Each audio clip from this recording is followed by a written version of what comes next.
Welcome back to Discover with Ngabi, the channel where we explore the truths hidden behind the headlines. Today's story is one of power, brotherhood, loyalty, and ultimate betrayal. We ask a question that shakes the corridors of African politics. Did President Yoweri Museveni betray Muammar Gaddafi? This isn't just a theory, it's a journey into history, diplomacy, and the complicated alliances that shape our continent. Stay with us till the end for a tale that's captivating, dramatic, and real. Chapter 1: The Birth of a Brotherhood. To understand this alleged betrayal, we have to start with the bond between Muammar Gaddafi, the flamboyant leader of Libya, and Yoweri Museveni, the seasoned president of Uganda. In the late 1980s and early 1990s, Africa was at a crossroads. The Cold War had just ended, Western powers were shifting focus, and African leaders were seeking to strengthen Pan-Africanism. Gaddafi, already a controversial figure on the global stage, positioned himself as a Pan-African hero. He had wealth, immense oil wealth, and he wanted to use it to reshape the continent. Enter Museveni, fresh from his 1986 takeover of Uganda. Charismatic, militarily strong, and ideologically ambitious, Museveni aligned well with Gaddafi's vision. The two became close allies. Gaddafi admired Museveni's military strategies and leadership, and Museveni saw Gaddafi as a big brother who could fund projects, protect African interests, and challenge Western dominance. It was a friendship built on mutual interest, but one that ran deeper, at least on the surface. Chapter 2: Gaddafi's Favors, Libya's Hand in Uganda. Gaddafi didn't just shake Museveni's hand, he opened Libya's wallet. He poured millions of dollars into Uganda in the form of direct financial support, low-interest loans, and investments through Libyan state-owned companies like Tamoil and LAP Green Networks. He funded major infrastructure projects. His companies invested in Uganda Telecom, hotels, banks, and the oil sector.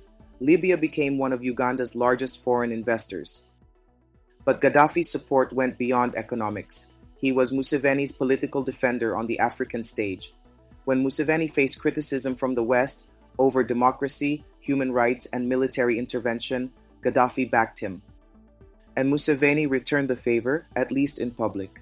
He often defended Gaddafi's leadership style, praised his role in uniting Africa, and participated in his grand vision of a United States of Africa. But as the years passed, something changed. Chapter 3: The Cracks Begin to Show. Behind closed doors, Museveni was growing cautious.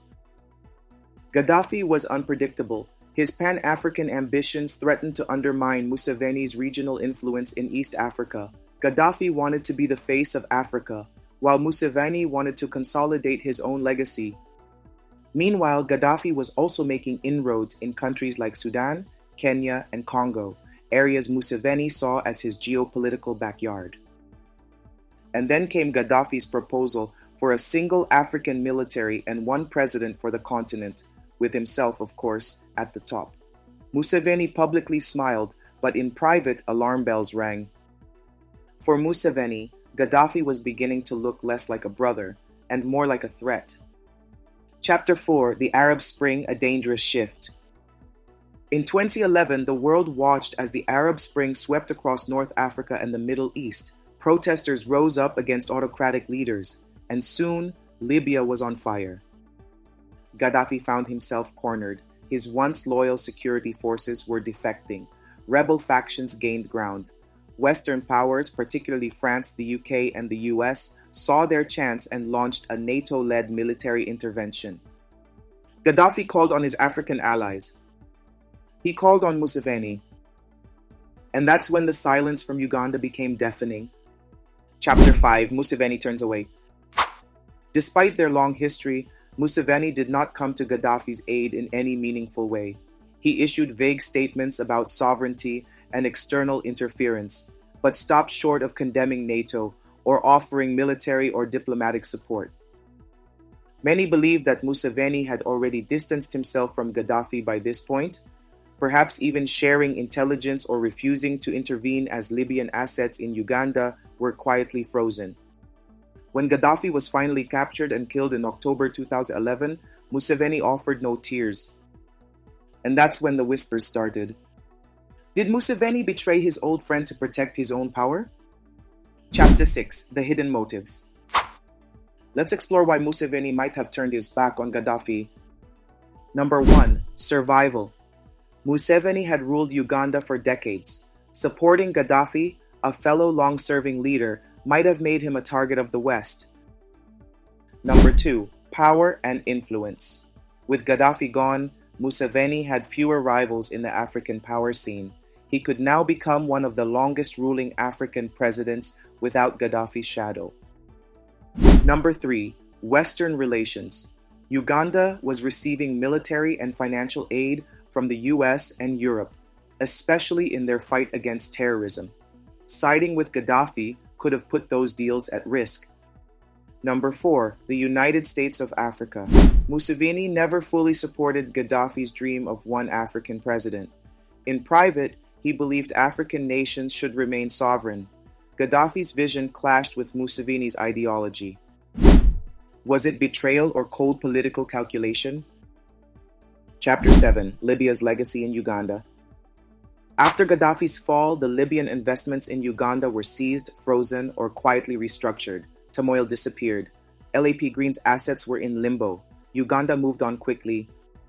But many Ugandans, especially political insiders, remembered the days when Gaddafi's money flowed freely, when his influence touched everything from hotels to highways.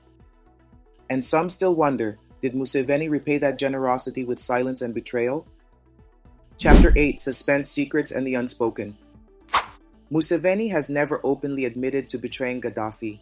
In interviews, he sometimes praises him, sometimes criticizes him, but those who watched closely during the Arab Spring know that Museveni's lack of action spoke volumes. It's a story that remains shrouded in diplomatic secrecy, but one thing is clear. When Gaddafi needed his African brothers the most, many, including Museveni, turned their backs. Was it betrayal or was it survival in a world of ruthless geopolitics? Chapter 9: A Lesson for Africa.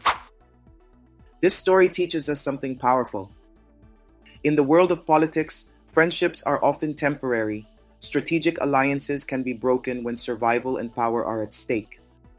Gaddafi gave money, influence, and vision. Museveni gained from it. But in the end, when power hung in the balance, self-interest won. It's a cautionary tale about how African leaders sometimes prioritize personal longevity over Pan-African loyalty. Chapter 10: Final Thoughts. So did President Museveni betray Gaddafi? Many signs say yes. Others argue it was a necessary political choice. But what cannot be denied is that a powerful friendship ended in silence, and that silence echoed louder than any gunfire. As we remember Muammar Gaddafi's fall and Museveni's survival, we must ask, what does this mean for African unity? Can our leaders truly build a continent together, or will power always come first? Thank you so much for watching this gripping and thought-provoking story. History is filled with secrets, and at Discover with Ngabi, we bring them to light. Don't forget to like this video if you learned something new. Share it with others who love deep stories of African politics. And most importantly, subscribe to Discover with Ngabi for more untold truths, political mysteries, and Pan-African conversations. Africa needs to remember, and together we will.